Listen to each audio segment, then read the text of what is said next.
दोस्तों, आज मैं आपको एक ऐसी घटना के बारे में बताने जा रहा हूँ जिसने पूरे पाकिस्तान को हिला कर रख दिया है। Pakistan railway hijack. लेकिन इस कहानी को पूरी तरह समझने के लिए पहले हमें बलूचिस्तान के हालात और वहाँ के संघर्ष को समझना होगा। बलूचिस्तान जो पाकिस्तान का सबसे बड़ा लेकिन सबसे उपेक्षित प्रांत है, वहाँ के लोगों की दशा, उनकी मांगे और उनके संघर्ष को जाने बिना इस हाईजैक की असली वजह को समझ पाना मुश्किल है। तो चलिए पहले बलूचिस्तान की एक छोटी सी कहानी सुनते हैं और फिर जानते हैं कि आखिर यह हाईजैक कैसे हुआ और इसके पीछे क्या कारण थे। दोस्तों, पूरी कहानी सुनाने से पहले आपसे हाथ जोड़कर आग्रह है कि अगर आप धर्म द स्टोरी टेलर परिवार से पहली बार जुड़ रहे हैं तो प्लीज़ चैनल को सब्सक्राइब कर दें। इस स्टोरी के माध्यम से धर्म द स्टोरी टेलर परिवार आपका चैनल पर हार्दिक अभिनंदन करता है। नमस्कार, आदाब, सत श्री अकाल। स्वागत है आपका अपना चैनल धर्म द स्टोरी टेलर।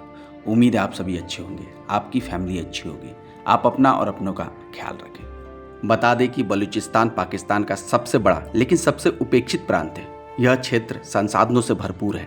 यहाँ गैस, खनिज और समुद्री बंदरगाह हैं, लेकिन इसके बावजूद बलूच लोगों को गरीबी, बेरोजगारी और शोषण का सामना करना पड़ता है। जब 1947 में भारत पाकिस्तान का बंटवारा हुआ तो बलूचिस्तान एक स्वतंत्र राज्य था, लेकिन 1948 में पाकिस्तान ने इसे जबरदस्ती अपने में मिला लिया।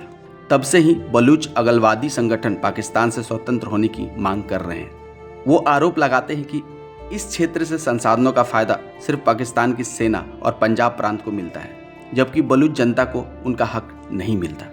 पाकिस्तान की सेना ने बलूच राष्ट्रवादियों को दबाने के लिए कई सैन्य अभियान चलाए, जिससे हजारों लोग मारे गए, हजारों लोग लापता हो गए। इस दमन के खिलाफ बलूच विद्रोही संगठन हथियार उठा चुके हैं, जिनका मकसद है पाकिस्तान से अलग होकर स्वतंत्र बलूचिस्तान बनाना। यही कारण है कि बलूचिस्तान में दशकों से विद्रोह का संघर्ष जारी है। 11 मार्च 2025 की सुबह पाकिस्तान से बलूचिस्तान प्रांत में क्वेटा रेलवे स्टेशन पर हलचल मची हुई थी। जाफर एक्सप्रेस, जो क्वेटा से पेशावर के लिए रवाना होने वाली थी, अपने निर्धारित समय से कुछ ही मिनटों की दूरी पर थी। यह ट्रेन बलूचिस्तान से होते हुए पंजाब और खैबर तक जाती थी, इसलिए इसमें सफ़र करने वाले यात्रियों में आम नागरिक, सैन्य और सरकारी कर्मचारी शामिल थे। प्लेटफॉर्म पर गहमागहमी थी। यात्री अपने सीटें संभाल रहे थे, कुछ लोग अपने सामान को व्यवस्थित कर रहे थे। ट्रेन में करीब 450 यात्री सवार थे, जिनमें 140 पाकिस्तानी सैनिक भी थे जो अपनी तैनाती के लिए जा रहे थे।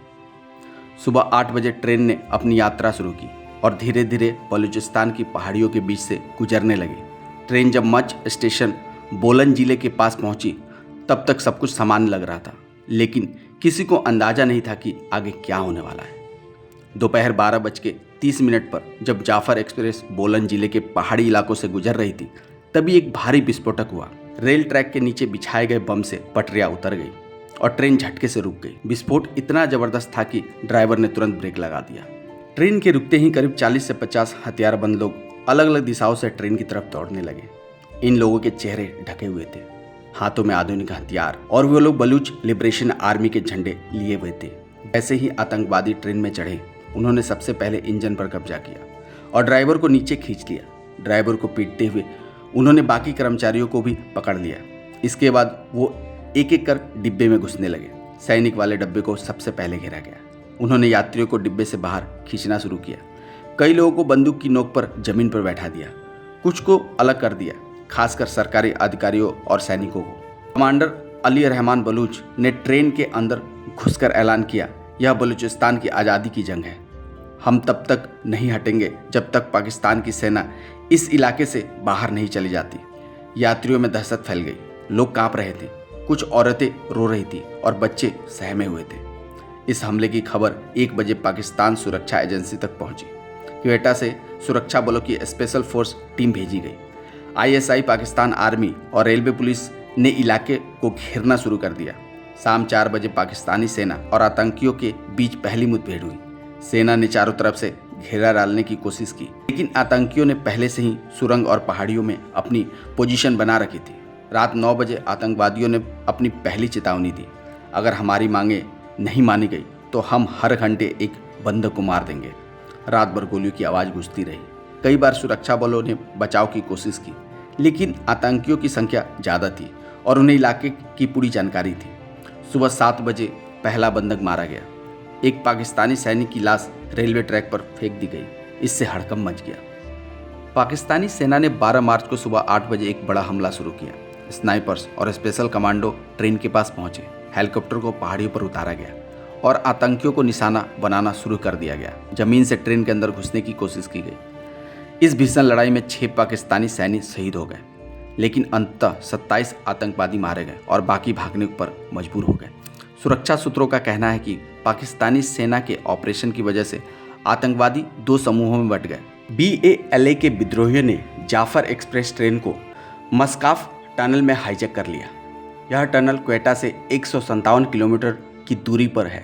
यह टनल जिस इलाके में है वह बेहद ही दुर्गम पहाड़ी इलाका है, जिसका सबसे नज़दीकी स्टेशन पहरो कुनरी है। बलूचिस्तान सरकार के प्रवक्ता शाहिद रिंद ने बताया कि पहरा कुनरी और गदालर के बीच में जाफर एक्सप्रेस ट्रेन पर फायरिंग कर BLA के आतंकवादियों ने उसे अपने कब्जे में कर लिया।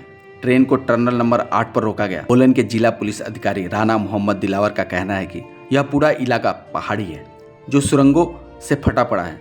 उन्होंने बताया कि हाईजैक हुई ट्रेन इस समय बोलन दर्रे में खड़ी है। यह पूरा इलाका पहाड़ी और सुरंगों से घिरा हुआ है, जिस वजह से मोबाइल नेटवर्क भी नहीं है। इस वजह से रेस्क्यू ऑपरेशन में दिक्कत हो रही है। इसी बीच पाकिस्तान के प्रधानमंत्री शहबाज शरीफ ने कहा है कि इन सब चुनौतियों के बावजूद सेना का मनोबल बना हुआ है। शाम 5 बजे पाकिस्तानी सेना ने ट्रेन पर पूरा नियंत्रण पा लिया। 150 बंधुकों को सुरक्षित निकाला गया, लेकिन 15 नागरिक की जान चली गई। इस घटना के बाद पाकिस्तान सरकार पर सवाल उठने लगे हैं, कैसे BLA इतनी बड़ी साजिश को अंजाम देने में सफल हुई। दोस्तों, यह कहानी सुनाने का मेन उद्देश्य आपको जागृत करना है, आपका मनोबल बढ़ाना है। हम कभी नहीं चाहेंगे कि इस कहानी से आपका दिल दुखे।